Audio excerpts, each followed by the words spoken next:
Coucou les amis, c'est Sandra, j'espère que vous allez bien, que vous êtes en pleine forme. Aujourd'hui, on va parler de littérature et je vais vous parler d'un livre que j'ai beaucoup aimé qui s'appelle « La maison où je suis mort autrefois » de Keigo Higashino, un auteur japonais. Pensez à vous abonner si ce n'est déjà fait, pensez à activer la cloche pour être averti des nouvelles vidéos. N'hésitez surtout pas à me laisser des commentaires, des remarques, dans le respect et la bienveillance de préférence. Si vous avez un projet d'écriture et que vous souhaitez qu'on en discute, vous pouvez me contacter par mail. Mon mail est dans le descriptif de la vidéo. Tous mes livres sont disponibles sur la plateforme Amazon. Il y en a pour tous les goûts. Achetez-les, offrez-les, laissez-moi des commentaires et des étoiles sur la plateforme. Merci à tous ceux qui ont déjà lu mes livres, qui les ont commentés, ce qui me permet d'avoir plus de visibilité. Ok, ben on va passer au livre, donc La maison où je suis mort autrefois. Je vais vous lire le 4e de couverture. Sakaya Kurahashi va mal. Mariée à un homme d'affaires absent, mère d'une fillette qu'elle maltraite, elle a déjà tenté de mettre fin à ses jours. Et puis, il y a cette étonnante amnésie. Elle n'a aucun souvenir avant l'âge de 5 ans. Quand, à la mort de son père, elle reçoit une enveloppe contenant une énigmatique clé à tête de lion et un plan sommaire conduisant à une bâtisse isolée dans les montagnes, elle se dit que la maison recèle peut-être le secret de son mal-être et décide de s'y rendre en compagnie de son petit ami. Il découvre une construction apparemment abandonnée où toutes les horloges sont arrêtées à la même heure. Dans une chambre d'enfant, ils trouvent le journal intime d'un petit garçon et comprennent peu à peu que cette inquiétante demeure a été le théâtre d'événements tragiques. Dans ce roman étrange et obsédant, Keigo Higashino explore, d'une écriture froide, sereine et lugubre comme la mort, les lancinantes lacunes de notre mémoire, la matière noire de nos vies, la part de mort déjà en nous. Né en 1958 à Osaka, Keigo Higashino, qui a reçu le prix Polar international de Cognac pour La maison où je suis mort autrefois, est une des figures majeures du roman policier japonais.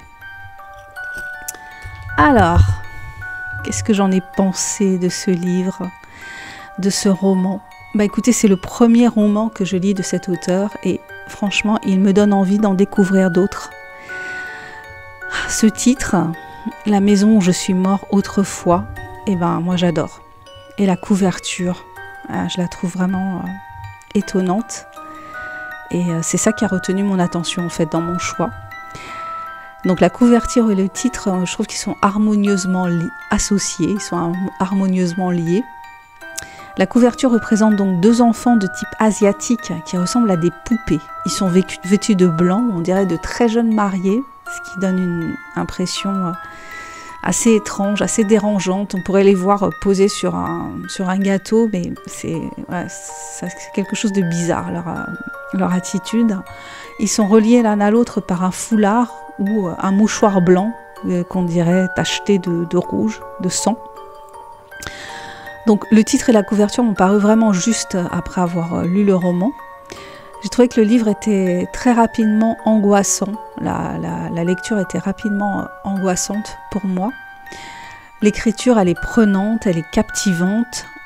Je me suis demandé longtemps vers quel côté l'auteur allait pencher. Est-ce qu'on allait rester dans le réel ou est-ce qu'on allait basculer dans le fantastique avec une histoire de maison hantée ? L'auteur s'est créé une ambiance surnaturelle et j'ai tout de suite pensé à des fantômes, des manifestations de l'au-delà. L'atmosphère, elle est très étrange et elle est mise en place avec beaucoup de délicatesse et de retenue, peut-être de la froideur. L'auteur pose des éléments de l'intrigue un à un pour nous faire douter de ce que l'on doit penser. Donc l'écriture, elle est sobre, elle est tout en retenue, avec du suspense quand même, beaucoup de suspense. Le lieu a énormément d'importance, c'est quasiment un personnage du livre. Donc la maison, elle est sombre, elle est poussiéreuse, elle est pleine de recoins, elle est pleine de secrets. Personnellement, je n'aurais pas casé ce roman dans la catégorie roman policier, parce que c'est pas une enquête policière à proprement parler, mais c'en est une d'une certaine façon, parce que l'héroïne est en quête de la mémoire de son enfance, et les héros, donc elle et son ex-petite amie, vont trouver et décoder les indices qui sont disséminés ici et là, et cela finira par délivrer le fin mot de l'histoire.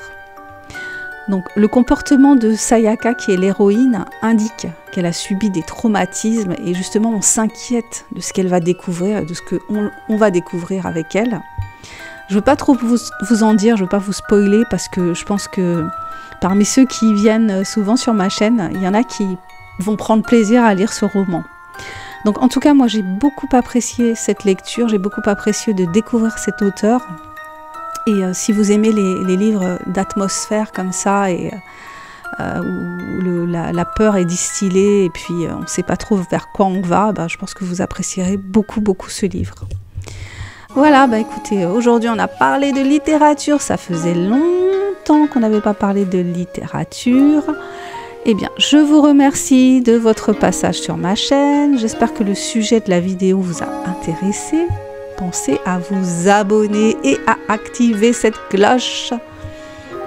Vous pouvez me laisser des commentaires, bien sûr, me dire si vous avez lu ce livre, si je vous ai donné envie de le lire.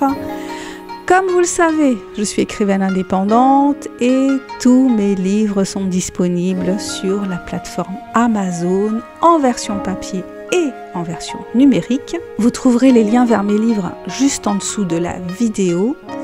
Si vous avez un projet d'écriture et que vous souhaitez en discuter, contactez-moi, ce sera avec grand plaisir qu'on échangera. Je vous dis à bientôt pour le prochain partage. Prenez soin de vous, prenez soin de votre mental. À tout bientôt.